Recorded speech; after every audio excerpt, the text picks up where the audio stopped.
Hi, everyone. Welcome to ARC Encounter. I'm your host, Maha, and I'm excited to walk on the ARC path with you. Today, we will encounter confidence and hope through the lens of leadership. I'm excited to see how we can utilize these resources to lead us to a better future.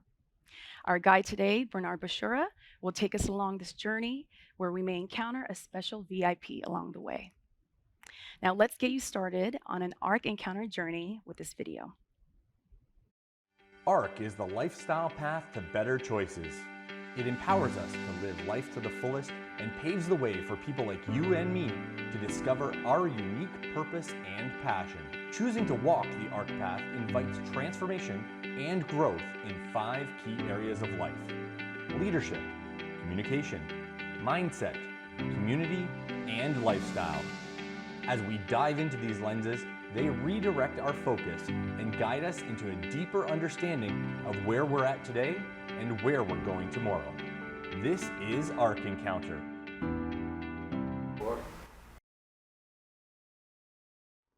Hi, and welcome to ARC Encounter. My name is Bernard Bashura, and we have an exciting show for you today. One of the things that we love to talk about here is just what we do in our everyday life. Well, today's topic is confidence and hope. And it's not something that we think about, but it's something that impacts our lives every day. So in today's show, we really wanted to bring a special lens, which is leadership. And how does confidence and hope impact our leadership? So we had to search for that perfect guest that lives this out, that models it, not just just when you ask him to. It just comes out of him every moment of every day. So I want to welcome Poli. Thank you for being with us. Great to be here. Yeah, so I hope you're excited about this because this is just such a fun topic for you. And it took me about 2 seconds to think about who we want for this conversation. Thank you. Yeah, so you know what, you've had an amazing journey.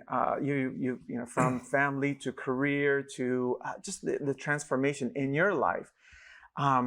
When you first heard about confidence and hope, what was the first thing that you thought about in terms of what do you have to say about the topic? How do you reflect on that topic?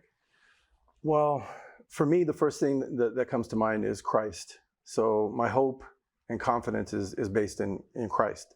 So that's where it starts and ends with Yeah. the whole topic for me. Yeah, love that. Yeah. Love that. And you know, that's an amazing, because you live your life through this lens of faith, and it's not something that you take on and you put off. Really, it's something that's part of you every day. And that's why you're a VIP. And we'll tell you kind of our lens of what our VIP is somebody that knows their values, lives into, they're anchored in their identity and lives into their purpose. And so, and that makes you a perfect VIP, not just for our conversation today, but really for our viewer as well, so that they recognize what's the VIP that lives in them when it comes to this topic. So, and of course, being on the ARC path, we really have a journey. Is how do we get people to acknowledge that they are a VIP? And more importantly, is that confidence and hope is a part of their lives. So again, you're a family guy, you have 2 amazing kids. When you think of confidence and hope, how does that start to really swell in you when, in terms of what do you have to share with your kids about the topic? Well, both of my kids, so what I tell them is, I'm fallible. I'm not perfect, but Christ is perfect. So I tell them that their confidence and their hope come from Christ. And so when they get their identity from Christ and they're steeped in Christ, that will naturally produce confidence and hope. So as the leader of the family, I try and live that out and exemplify that and try to mirror Christ as the best way that I can. And so they can see it here on earth, but they also know that there is a connection between them and Christ. And that's really the basis of everything. So if dad makes a mistake, their Heavenly Father is perfect. So they have confidence and hope in that rather than just in me. But my job as being a steward of the family is to exemplify that as much as possible here. Yeah, I love that. And do you have to think about that leadership? Do you have to think about, oh, wait a minute, I'm living life. I'm talking to my kids. I'm doing the work that I'm doing. Where does the leadership lens come out of you? Is that something that you consciously have to take a note of, or is that something that just kind of flows as you live life? So the more I'm walking with Christ, the more that's natural. If I'm in the Word every day, if I'm reading the Bible every day, if I'm praying, if I'm serving, that will come naturally. Sometimes though, if I'm askew in any of that stuff, it will have to hit me in another way. Like I can give an example. Like Sure, yeah, I was recently, I went to a restaurant with my son, and I had a little bit of a tiff with the lady in front of the restaurant. And so we sat down, the manager of the restaurant came up to me, and the manager was like, "Hey, is there anything I can do to make your experience better?" And I was like, "No," and I was rude to him. And so I looked, and I was looking at my son, and my son was praying. yeah. And just, he had his eyes closed, and I said, "Aiden, what are you praying about?" And he was like, "I'm just praying peace into your life, and I want peace for this meal and this experience and this and that." And I said, "Your prayer, this is the fastest prayer in history. It worked immediately, because all of my anxiety, all my anger and everything left me right then." And then, so here's where the leadership part kicks in. I said, "Okay." I said, "Watch this, Aiden." And so I called the manager back, and I said, "Sir, I am super sorry. I need to ask for your forgiveness for the way I talked to you, the way I talked to the lady up front." I said, "It was my fault. I have my issues going on, and it's not an excuse, but I asked for your apology." Wow. So he modeled Leadership. he modeled leadership through prayer, and then I modeled, forgiveness for him. Yeah, I love So, that. Well, yeah. you want leadership and forgiveness. Yeah. I think that's that answers my question. Is it conscious? And sometimes it is conscious. Sometimes it is that we need to be reminded that, hey, you know what? I lead myself. I lead my family and my community. Mm-hmm. And really, that acknowledgement is where it's kind of what sets us up on the ARC path. Is this idea that I am sometimes infallible, and in some things, in some areas of my life, and that confidence and hope going, I know how to get back on the right track, as you've kind of learned where you get your values from, your faith, and the more that you read, the more that you live into your faith, the more confident you are in your values to be real, because they live out in your life every day. Yeah. So you've acknowledged, you've lived in this acknowledgement, this pause, and that's one of the things that we love to talk about here as well, is that in life there's always a pause. When things are going, you're moving and it's amazing, that's great. When things start to go a little bit not amazing, Mm-hmm. there's a pause and go, wait a minute, where am I at? Mm-hmm. And I just love how you demonstrated that. You acknowledge, because it's interesting. It's previous to strengthening your faith and moving in that. Would there have been a pause if you saw your son sitting there with his eyes closed? Where would you see what I'm saying? Like your mindset, would you have been mindful of your surroundings to have that pause, or would you have just been focused on the conflict that's at hand? I would have been engulfed in anger and selfishness of, only my feelings matter right now, and I'm going to be angry, and everybody's going to know about it, and I'm going to tell that person, and my son is going to see me angry, but so what? It'll toughen him up.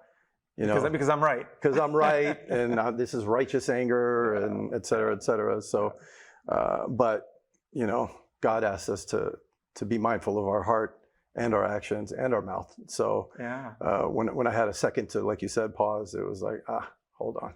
Yeah, there's something went wrong just now. Yeah, very wrong. And I love that, because it just, even as you were sharing, it's just you had your confidence in your anger. Mm-hmm. You had your confidence in in your thoughts and your emotions, going, hey, you know what? I know I'm right, and nobody's going to tell me I'm wrong. Yeah. And the pause is going, well, wait a minute. It's fast forward. Now you live life through this lens of you're living out your values, and if there's a emotion or a thought or an engagement that's outside of that, now there's a pause and going, wait a minute, I'm going to reflect on where am I at. So I love that lens, and but you weren't always there. Yeah. And really, the invitation is for our viewer to recognize that it's something that you can take on. You can find your set of values that will really align with the way you want to live. And in terms of having conflicts and with others, it's not a lot of fun, those transactions. And we can talk a lot about your your old transactions where those conflicts did not end well. Yeah. But I want to touch it a little bit because the next topic is healing, but the idea is you've had a lot of conflict prior to this awakening, as I see it in my lens. There was a lot of things in your life that you needed healing for, and because you put your confidence in a lot of different things. And how did that journey begin for you in terms of? I mean, you knew you weren't well before. Yes. You knew life was not working, and that you needed healing, but you didn't know how to get there. Yeah. And so the stuff that you had put confidence in weren't working. At what point did you give up on those things that you were living out?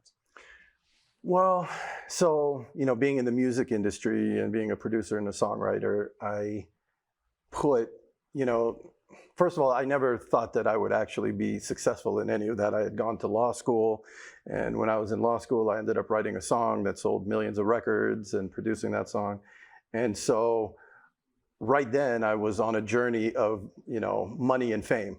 So I bought the Bentley, I bought, the diamond chains and the whole thing. And my hope and confidence was basically in material things. I mean, you were done. You had the package. You had the wife. You had the car. You had the career. Yeah. You were done. I was done. Please. Yeah. Yeah. I had, a couple Grammy nominations, sold millions of records, the whole thing. And, I thought everything would be so great for me once I reached that pinnacle. Yeah. And then I reached the pinnacle, and it was like, when I bought I always tell the story about my Bentley. Like, I always, I grew up super broke. So when I got the Bentley, I was like, oh, I'm going to be so happy driving this car. And then I got the car. Then a week later, there were like McDonald's wrappers and like a bunch of nonsense, like all in the Bentley. And I would just let anybody drive it. Didn't mean anything to me. Wow. So the more I kept searching for my confidence and hope in material things, the more it was empty. So I just, the search kept going and going and going until I found Christ. Yeah, love that journey. And you needed healing. I mean, I think that's the journey of when we look at healing. It's you had to shift what you put hope in. And when you shifted what you put hope in, you found that kind of that renewed confidence in life, in the work that you're doing, and more importantly, is in your identity.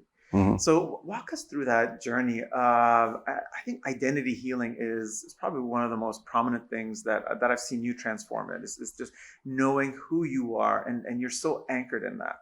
So what was some of the things that the onset of your journey of healing was? Well, I mean, as you know, I went to church, and that day that I went to church, I had, the doctor had given me, basically he said, you're going to die this year. You have a year to live. I had liver failure. And so I went to church, and literally that hour. Now, I know this is not everybody's journey. Sometimes it's a long thing. Sometimes it's a short thing. I had people praying for me for years. And the encounter I had with Christ at church, I had an immediate healing of my body. And I stopped drinking and all of these things. So right then and there, I felt something was completely different. So I knew I had some healing, but I didn't know how to walk that out on a daily basis. I didn't know what that looked like. And then that's when I got into the Word and started going to church, and then realized who Christ was and his attributes, and then that I was to mirror him. And so the more I lived that out, the more I lived out mirroring Christ, because I knew Christ was real and he is the truth. That really gave me super confidence on a daily basis, because I'm not guessing about what to do or what not to do in life. The Word is the Word. And so when I'm walking in the Word, my confidence is utmost. Love that. Yeah. Love that. And so you I mean, it's really, you had instant healing of your body. Yes. Vitals, medical, everything. That was instant. That was the easy part. I mean, luckily, without the healing, it would have resulted in death. But you found that healing, that physical healing. Yeah. The mind healing wasn't as simple. No. That was kind of a work in progress, and from you kind of had to find that mentor that kind of had the values that you want to have, Mhm. and you kind of been growing into that. Mhm. And that's really what set your transformation. You set your mind on Christ, and then, his values and his identity, and then kind of started to merge slowly into that. Yep. How did that shift your hope? I mean, again, we bring back, because again, a lot of our viewers are going, well, you know what, I want to grow my hope. I want to have this confidence in who I am in the transactions that I do every day. And how did that healing shift your hope in terms of how do you behave and how do you live out every day? So if I don't have Christ, I don't have hope. The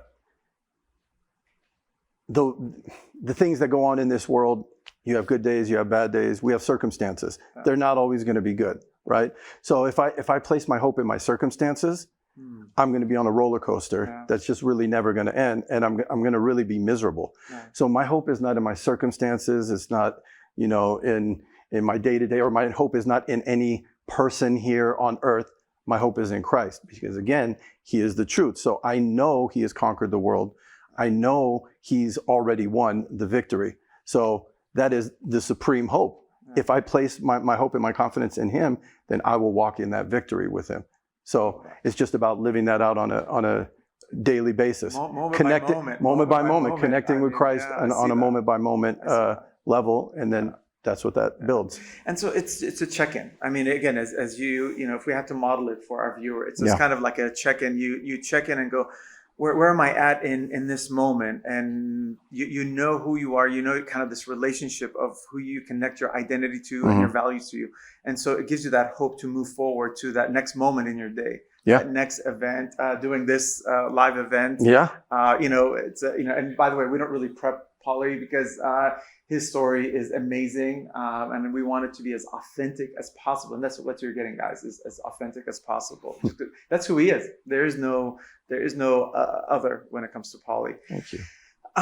So leadership. I mean, we bring it back to this topic because it's, again, it's not something that you have to work on. It's not something that what I've seen in you and what your community sees in you is that this confidence just kind of oozes out. There's something needs to be done. You take ownership and leadership. I reverse that. You lead and you take ownership of it. And you do that so well. Have you done that all your life? I just been kind of, when I see something that needs to get done, I don't really want to rely on anybody. I just jump to it.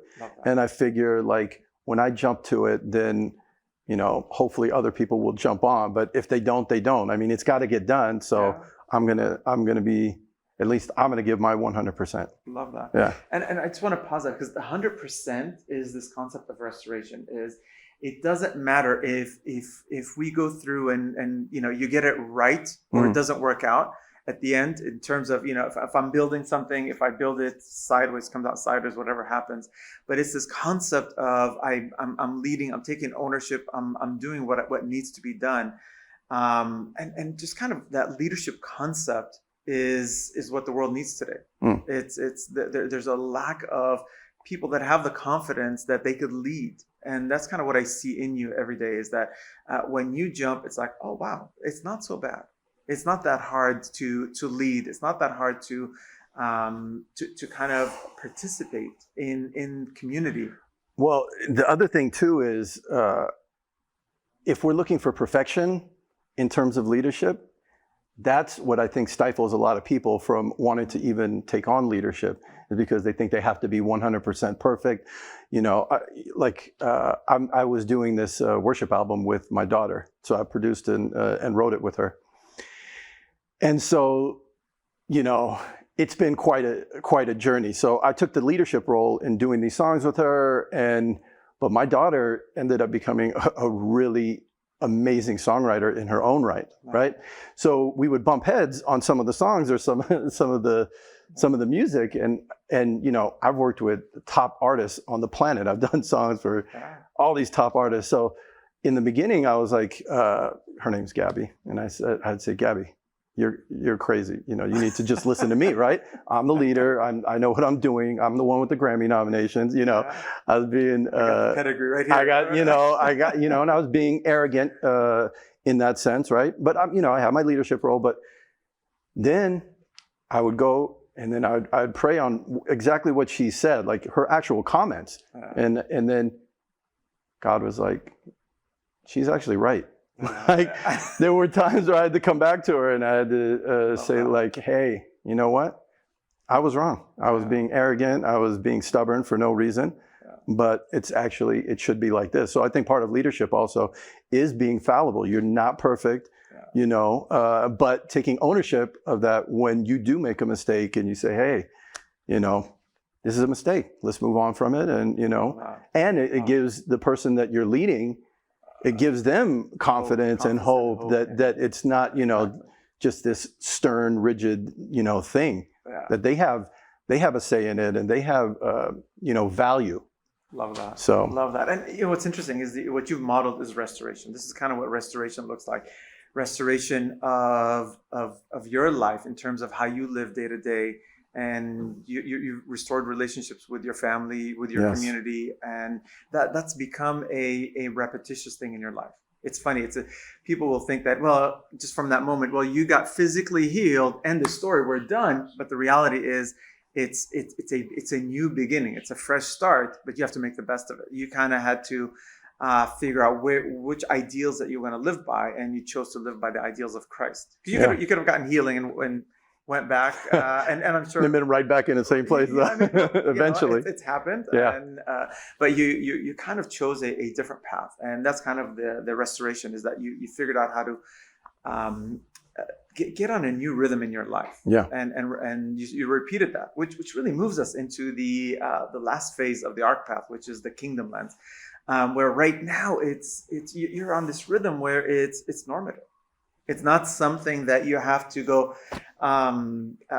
is this right or wrong? It's now it's you in this rhythm, and it's funny because I've known you for such a long time, and it's your normative before versus your normative now are so different, and it's such an amazing place, because that's what the kingdom is this kingdom reality of you're anchored in this hope, going, well, okay, today didn't go well, but I have hope. And so how do you model that? Because again, it's you having so much confidence, people think that you don't have a bad day. And well, I mean, that's a perception. Yeah. Most people will look at that and go, you know what, your life is going great. You don't know, there's no I can't even say the word relatability about it. And so how do you do that? I don't know. If anybody thinks they're going to live a Christian life without any kind of struggle or strife, it's really not biblical. I mean, John 15:21, Jesus says that they will do to you what they did to me, because you're my followers. So we know what they did to Jesus. So we're going to have bumps and bruises on a regular basis. And so with my family, my daughter will have, she didn't have a school year this year, basically. And same with my son. And, we deal with various levels of depression with that through them. And then I'll go through various levels of depression through a lot of that stuff also. So what I do really is immerse myself in prayer and worship music, because and service. Once I start serving and I live that stuff out, all of the conversation. I don't even think about it. Yeah. I'm not in the same mind frame that I was before. So all of these things that are going on in my life, they kind of just take second fiddle to what Christ wants me to do. Like Christ has a purpose. Christ has a plan for my life. And so the more I'm walking and living that out, the more the other stuff becomes kind of meaningless to me. Love that. So that's my way out of that struggle. Yeah, it's perspective, and I think you've modeled that as stuff comes at you, you engage it. It engages you even if you don't want to engage it. But you kind of have this mindset now that you can reset, and it's called hope. You found what you put your hope in, and it's worked. And so now you have confidence in that hope, where you can live it out, and it's normative. Now, and when I say kingdom normative, doesn't mean that we're not going to have challenges, but this idea that I know how to get back. Yes. How do I get back to the place that I need to be, and not stray too far off of that path? And that's leadership. I think the the thing that we get lost in, and I get lost in, is that leading all the time is really finding someone to follow sometimes. And that when I find people to follow, and as I follow Poli and others, I get reset. And that's the invitation, is staying on that kingdom path. And that's what we really do at the ARC Path, is we're building a community because we're part of the community. And recognizing that our choices make a difference. They impact us, they impact everyone around us. And it's a celebration. And so I celebrate you, and I apologize for blindsiding you with all of this, but just you're amazing in terms of how you live your life every day, and that's why you're a VIP. Thank you so much. Thank you for coming to the ARC Path, and there's more. We want to see you guys. We want to hear from you guys. So tell us, what do you think? How are you encountering confidence and hope? And it doesn't have to look like this. It could look different. Share with us. And we want to grow this community, and we want you to be a part of our community. So share this with your family and friends, and come back and see us soon. I love that Polly said, the more I am with Christ, my confidence and my leadership will come naturally. I believe that's what embedded the confidence in his son, a little boy, to take up leadership through prayer. If you enjoyed what you heard today, come visit our website, arcpath.com, and our social media at ARCpath. Check out our Circles Now app. We also have podcasts and courses created by Bernard Bashura and Casey Cox. Thank you so much for tuning in to ARC Encounter. See you tomorrow.